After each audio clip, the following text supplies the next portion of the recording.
कहानी कुर्सी की देख रहे हैं आप, हमारे साथ हमारे मेहमान बने हुए हैं और अब बात हम महाराष्ट्र की करेंगे। महाराष्ट्र में बदले की राजनीति शुरू हो गई है। पाला बदला तो खुलासे शुरू।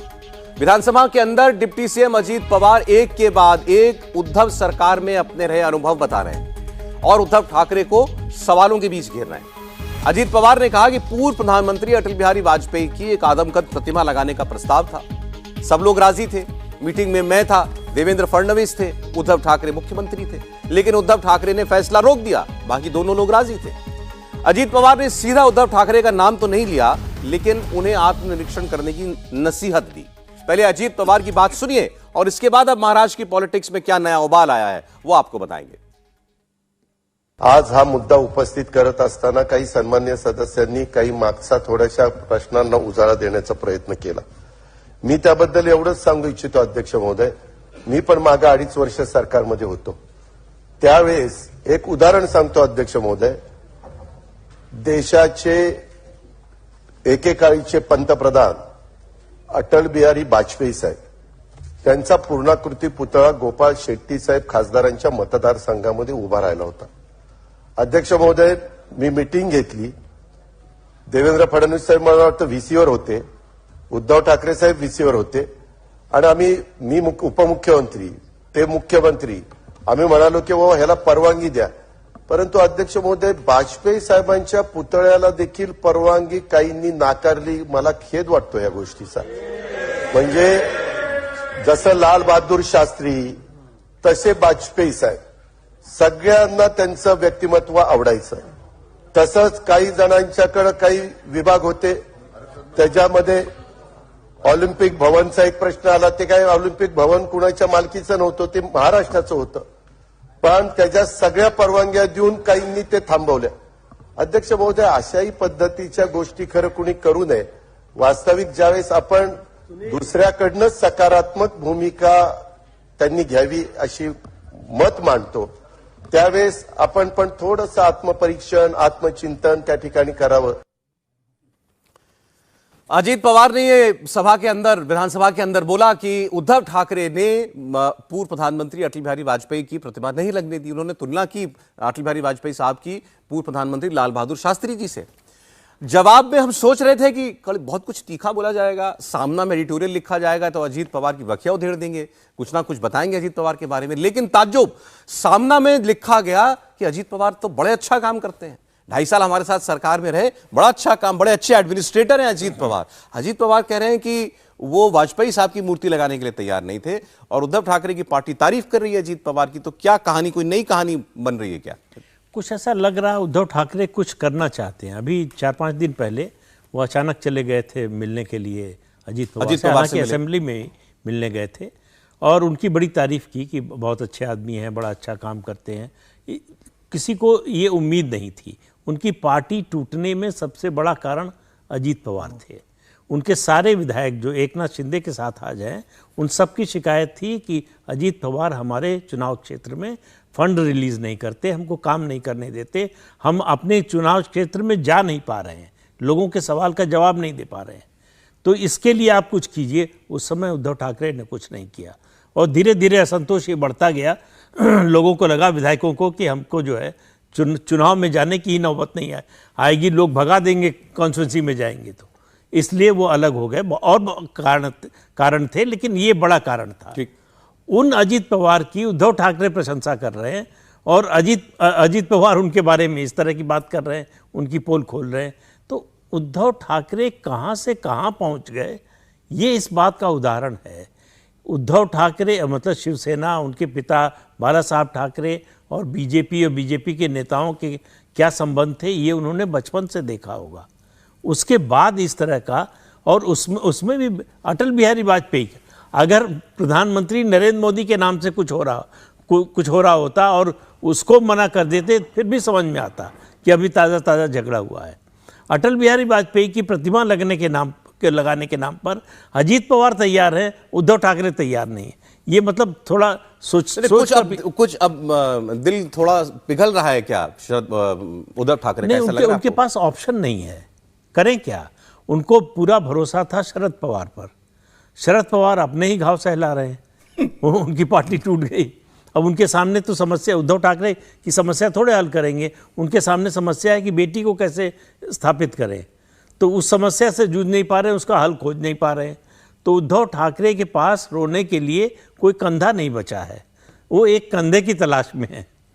नहीं, इसको आप आगे कुछ और जोड़ करके देख पाते हैं? नहीं, मुझे नहीं लगता कि ऐसा कुछ होगा। उद्धव ठाकरे के पास कुछ है नहीं, देने के लिए कुछ नहीं है कि वो क्या, मतलब अगर साथ आने का सवाल नहीं है, अगर साथ आना होता तो फिर ये सब होता ही क्यों? और अब शिंदे मुख्यमंत्री बन गए तो अब उद्धव ठाकरे से कोई राब्ता का कोई सवाल बनता नहीं है? कोई सवाल नहीं बनता है।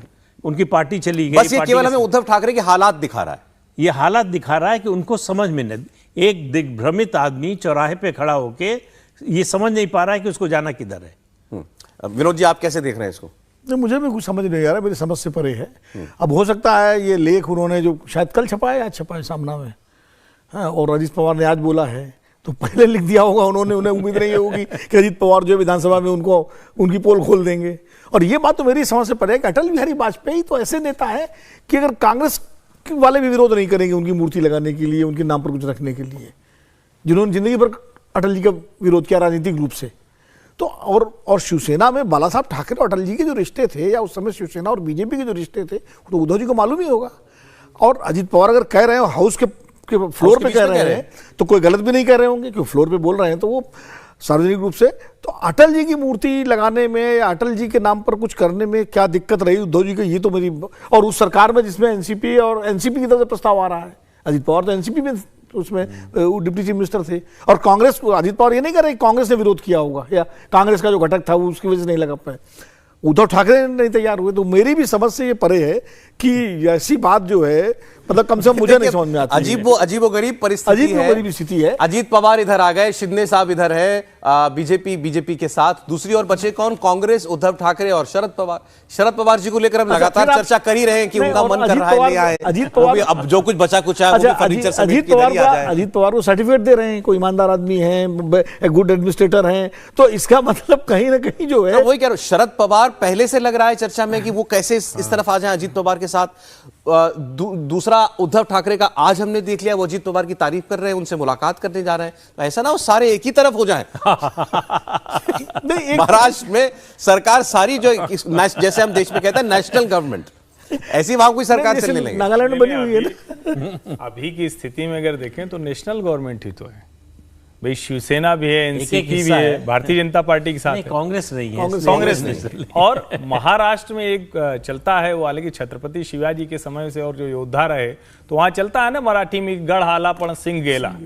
यहां तो समस्या ये है कि न तो सिंह रहा और गढ़ तो रहा नहीं। अगर महाराष्ट्र की राजनीति में सत्ता मान लें गढ़, तो अब तो इनके पास गढ़ भी नहीं रहा और सिंह तो एक ही था, शरद पवार, जो बड़ा अच्छा भी प्रदीप जी ने एक लाइन में कहा कि वो घाव सहला रहे हैं।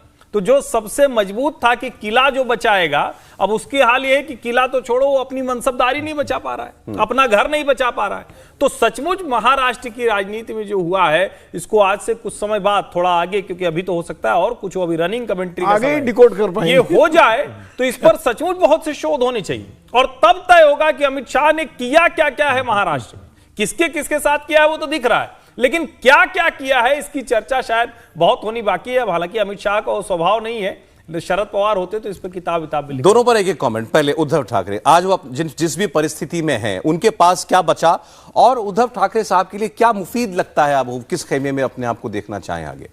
देखिए, उद्धव ठाकरे को सबसे पहले तो ये कि खेमे से बाहर निकलना चाहिए। उनका सबसे बड़ा संकट ये है, उनका नुकसान उस दिन हुआ जब वो खेमे में गए, और वो खेमा कोई भी हो सकता है। आज की तारीख में उद्धव ठाकरे को अपने आप को समझने की जरूरत है। जैसे हम लोग सामान्य शब्दों में कहते हैं कि पहला आत्मनिरीक्षण तो कर लें, अपनी शक्ति समझ लें, वो अपने को समझ लें, राजनीति में रहना है या नहीं रहना है सबसे पहले समझे, और तब उसके लिहाज से अपने लिहाज से रणनीति बनाए। खेमा बनाने की स्थिति में तो रह ही नहीं गए। और शरद पवार साहब को लेकर अभी भी जो है सुगबुगाहट कम नहीं हो रही है कि बीच में जो खबर आई थी, अखबार में लेख छपा था कि वो वापस आना चाहते हैं। उन्होंने अजीत पवार से ही कहा है तुम बीजेपी से बात करो कि क्या रास्ता निकलेगा, 2 मंत्री पद केंद्र में चाहिए। क्या शरद पवार अभी भी अपना रास्ता कुछ खोज रहे हैं, टटोल रहे हैं बीजेपी की तरफ आने का? नहीं, मुझे लगता है कि शरद पवार जो चाहते करते रहे वो आज की राजनीति में संभव नहीं है।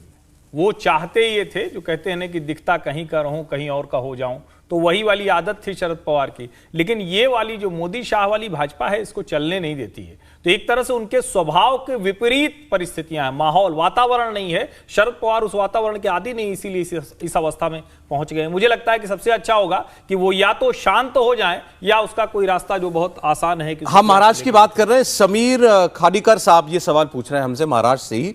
वो ये कह रहे हैं, पहले तो आप लोगों को बहुत धन्यवाद कि आपने एक अच्छा प्रोग्राम शुरू किया है, पैनलिस्ट बहुत खूब हैं, आप लोगों के लिए लिख रहे हैं। फिर कह रहे हैं महाराष्ट्र में जो एनसीपी सरकार के अंदर शामिल हुई है, क्या बीजेपी को उसका नुकसान होगा आगे? हो सकता है। देखिए ये जो जिस तरह के लोग आ रहे हैं, इनमें से कुछ जो है वो भस्मासुर भी बन सकते हैं। अजीत पवार की महत्वाकांक्षा के बारे में सबको पता है, और अजीत पवार किसी डिसिप्लिन में रहेंगे इसकी उम्मीद कम। सीएम बनने के लिए कुछ भी कर सकते हैं? कर सकते हैं, बिल्कुल कर सकते हैं। वो अभी से उनके लोग कह रहे हैं कि वो सीएम बनेंगे और इसी विधानसभा में सीएम बनेंगे। पृथ्वीराज चौहान की बात छोड़ दें एक बार को, तो अजीत पवार के जो करीबी लोग हैं वो ऐसा बोल रहे हैं। और 2 दिन पहले अभी प्रफुल्ल पटेल का बयान आया कि वो उनको बनना ही है मुख्यमंत्री। हालांकि उन्होंने पीरियड नहीं बताया कि कब बनना है और कैसे बनना है, ये नहीं बताया। लेकिन अब टेस्ट होना है चुनाव से कि अजीत पवार दरअसल वोट कितना लेकर आए। एमएलए तो 36-40 लेकर आए हैं। वही बात एकनाथ शिंदे के साथ भी है कि वोट कितना लेकर आए। अगर वोट लेकर आए हैं तो बीजेपी के लिए फायदेमंद है। अगर वोट लेकर नहीं आए हैं तो खास तौर से अजीत पवार तो बहुत बड़ी लायबिलिटी है। आप इतने आरोप उन पर भ्रष्टाचार के लगा रहे थे, इतना बड़ा बैगेज लेकर आए हैं, उसका भार आपको झेलना है। और वोट भी ना मिले तो फिर तो दोनों जहां से गए। तो इसलिए जो है अब असली जो परीक्षा है वो चुनाव में होगी। आगे आइए जरा कुछ और राज्यों की हम बात करें। और 24 का चुनाव नरेंद्र मोदी के नाम पर है। पूरी प्लानिंग, पूरा रोड मैप, हर फैसला नरेंद्र मोदी खुद कर रहे हैं। नरेंद्र मोदी और अमित शाह की जोड़ी इस वक्त डबल एक्टिव नजर आ रही है। दिन में सभाएं और कार्यक्रम, रात में लेट नाइट मीटिंग्स चल रही हैं अलग अलग राज्यों में। गुजरात में प्रधानमंत्री मोदी पहुंचे, मध्य प्रदेश में अमित शाह ने दौरा किया, राजस्थान की कमान बताया जा रहा है पार्टी अध्यक्ष जेपी नड्डा साहब के पास है, और वसुंधरा राजे उस स्कीम में एक बड़ा अहम हिस्सा है। तो हम इन तीनों राज्यों की अलग अलग करके अब बात करेंगे चुनावी नजरिए से, गुजरात, राजस्थान और मध्य प्रदेश। सबसे पहले गुजरात की बात कर लेते हैं। गुजरात में प्रधानमंत्री का यह दौरा, और एक एक करके ये सारे वो राज्य हैं जहां आपका 2019 और 14 में जो रेट ऑफ रिटर्न था वो 100% था, तो वो उसको दोहराना है इस बार। और कांग्रेस पार्टी को सबसे ज्यादा तेहराना है, तीसरी बार वही मैंडेट लेकर के आना है। और कांग्रेस के लिए भी चुनौती यही है, मौका भी यही है कि यही वो लगभग 200-225 सीटें जहां बीजेपी से डायरेक्ट फाइट है, हिंदी बेल्ट में कह लें या वेस्ट में कह लें, वहां पर कांग्रेस पार्टी बेहतर प्रदर्शन करे अगर वो चाहती है 100 के आसपास कहीं दिखाई दे इस चुनाव में। देखिए गुजरात में तो भूल जाए, गुजरात तो भूल ही जाए। गुजरात तो जब तक मोदी जी देश की केंद्रीय राजनीति में है और प्रधानमंत्री है या उनके नाम पर चुनाव होगा, तो गुजरात में तो मुझे नहीं लगता कि कोई एक भी सीट 26 में 26 और 26 में 27 तो मैं दे नहीं सकता। 26 ही दे सकता हूँ, 26 ही कह सकता हूँ, क्योंकि कोई एक तो कांग्रेस की तैयारी भी जी कह रहे हैं कि दे नहीं सकते, मतलब सदिच्छा देने की ना। 27 देखिए गुजरात में आप देखिए कांग्रेस की कोई तैयारी आपको दिख रही है क्या? विधानसभा चुनाव 2017 में जिस मजबूती से कांग्रेस लड़ी थी और भाजपा 99 पे आ गई थी, तब वाकई सबको लग रहा था कि गुजरात में कांग्रेस लोकसभा चुनाव में भी कुछ अच्छा करेगी। जैसा कि कल ही प्रदीप जी ने भी कहा था कि 3 राज्य जीते गुजरात ने, बिल्कुल आप बीजेपी को 100 के नीचे ले आए। उसके बाद कांग्रेस की सबसे बड़ी दिक्कत क्या है कि जो राज्य ये हारते हैं ना, तो उसकी फाइल बंद हो जाती है। और फाइल वो खुलती है जब चुनाव के 3 महीने 4 महीने पहले। गुजरात ये 99 में हारे, 5 साल कांग्रेस ने वहां कुछ नहीं किया, प्रभारी नहीं रहा ढंग से कौन है। अभी ये हारे हैं 2022 में 156 सीटें कांग्रेस की, उसकी बीजेपी की आई। आम आदमी पार्टी भी वहां पहुंच गई, 5 सीट उनकी भी आ गई, 13% वोट भी कांग्रेस का ले लिया उसने। उसके बाद भी कांग्रेस की गुजरात को लेकर कोई तैयारी नहीं है। अभी तक कांग्रेस ने शक्ति सिंह गोयल को अध्यक्ष बना के भेजा जरूर है, कोई ढंग का प्रभारी नहीं है, कोई प्रोग्राम नहीं है, कोई कार्यक्रम नहीं। तो गुजरात में पहली बात तो वैसे गुजरात बीजेपी मय है जी, और दूसरा मोदी जी हैं, और तीसरी बात ये कांग्रेस की तैयारी नहीं है। तो गुजरात तो आप भूल जाइए, गुजरात में 26 की 26 सीटें मैं तो ये मान के चल रहा हूँ कि बीजेपी ही जीतेगी। ये मेरा अपना आकलन, अब कोई चमत्कार हो जाए तो अलग बात है, उसके लिए चुनाव होता है। और रही बात मध्य प्रदेश राजस्थान की, तो मध्य प्रदेश, राजस्थान और छत्तीसगढ़ ये 3 राज्य हैं जहाँ कांग्रेस अपने को मजबूत मानती है। 2 राज्यों में उसकी सरकार है, एक में वो सरकार बनाने के लिए लड़ रही है। लेकिन विधानसभा में तो अब हो सकता है, अब लोकसभा में फिर वही बात आएगी कि क्या 2014 और 2019 वाली स्थिति हो जाएगी कि विधानसभा में मान लीजिए एक हाइपोथेटिकल कि विधानसभा में तीनों राज्य कांग्रेस फिर जीत जाए। मान लीजिए राजस्थान में मुश्किल है तुलनात्मक रूप से छत्तीसगढ़ और मध्य प्रदेश की तुलना में, लेकिन फिर भी मान लीजिए, लेकिन क्या लोकसभा में वो परफॉर्मेंस रिपीट होगा?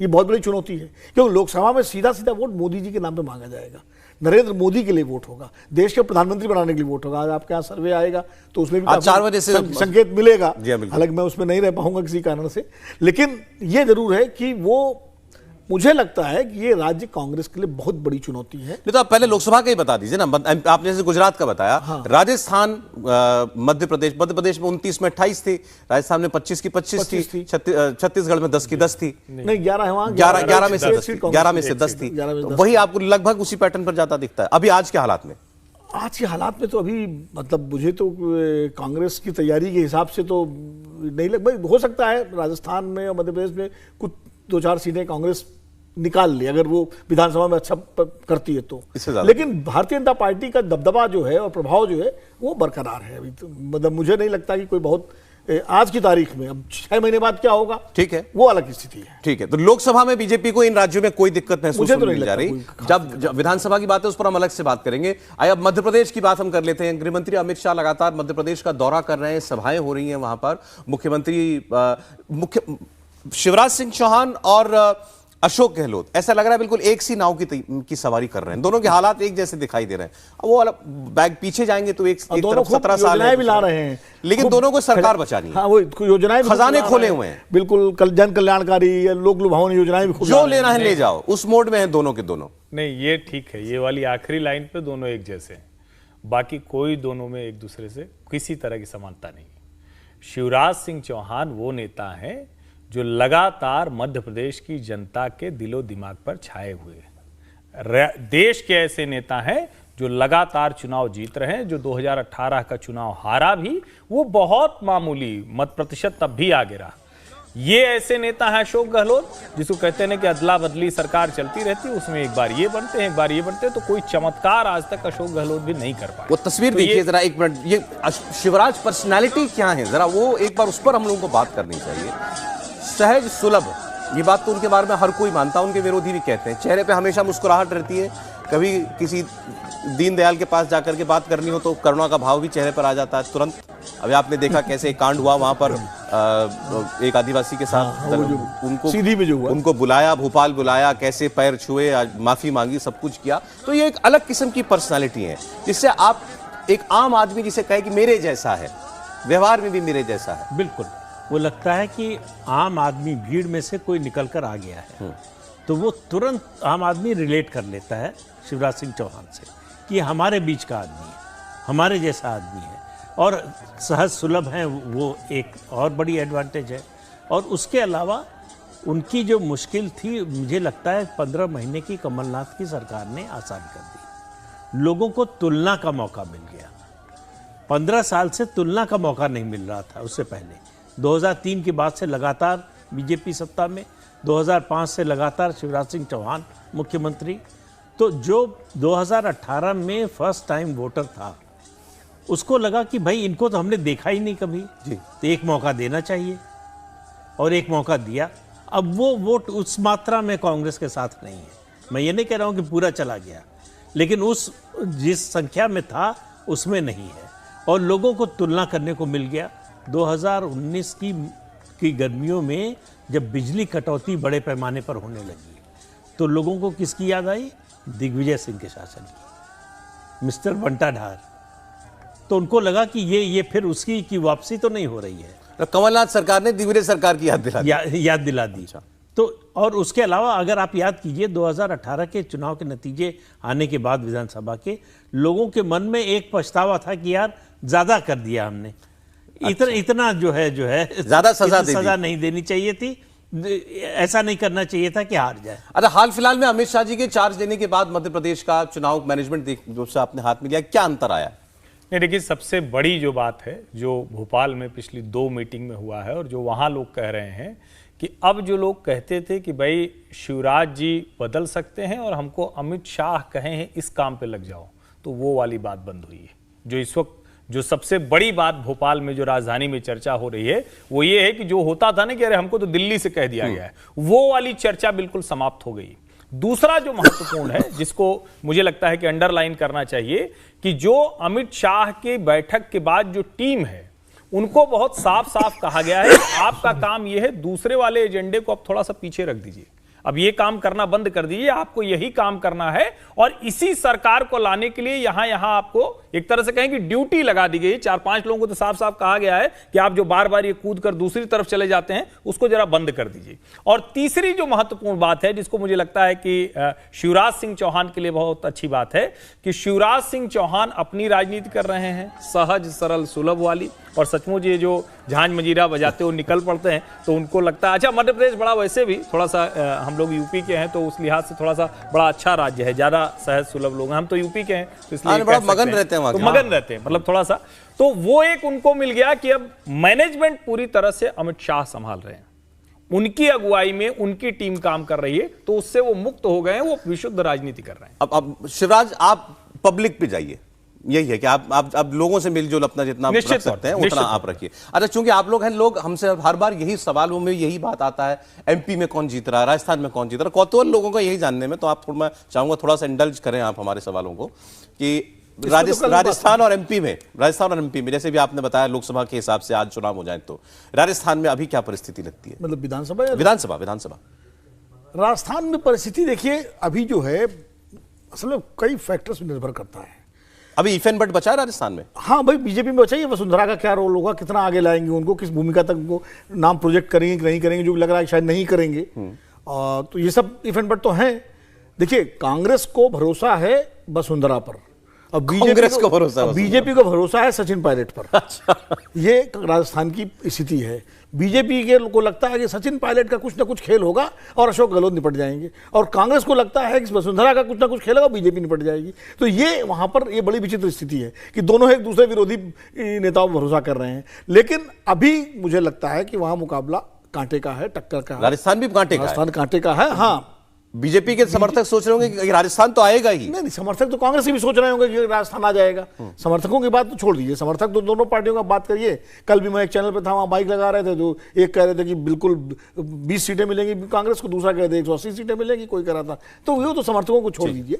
लेकिन 2 कारण से, एक तो एंटी इनकम्बेंसी है निश्चित रूप से राजस्थान में, अशोक गहलोत के खिलाफ नहीं है एंटी इनकम्बेंसी, सरकार के खिलाफ नहीं है, विधायकों के खिलाफ है। और अगर विधायकों को टिकट कटते हैं तो उस एंटी इनकम्बेंसी में कांग्रेस काबू पा सकती है। ठीक है। बीजेपी में क्या है, अच्छा गुटबाजी की बात है। कांग्रेस में गुटबाजी सचिन पायलट बनाम अशोक गहलोत है, जो काफी हद तक सबसाइड हो गई, लेकिन टिकट बंटवारे में वो रस्साकसी होगी।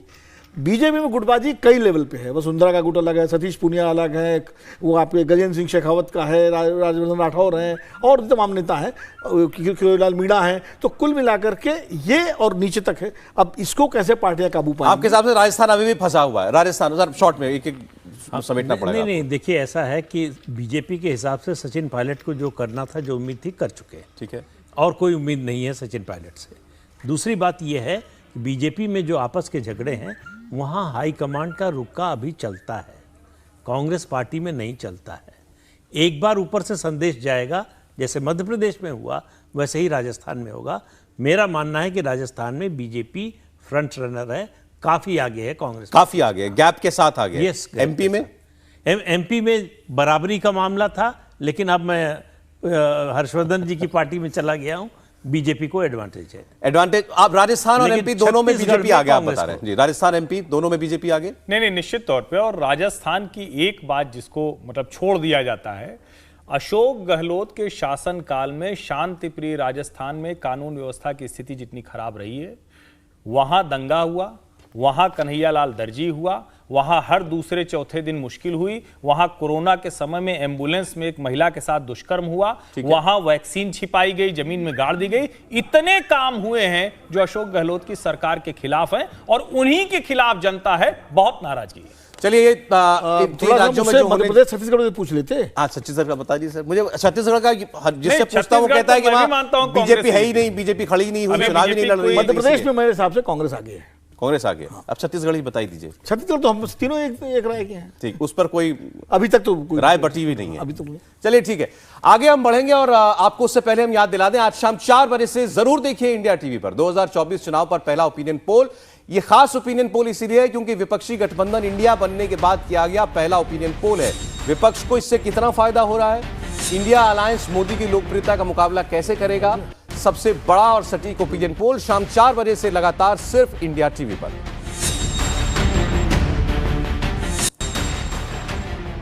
इंडिया टीवी हर वक्त हर जगह डाउनलोड करने के लिए सर्च करें India TV news Google play store या ऐप स्टोर पर।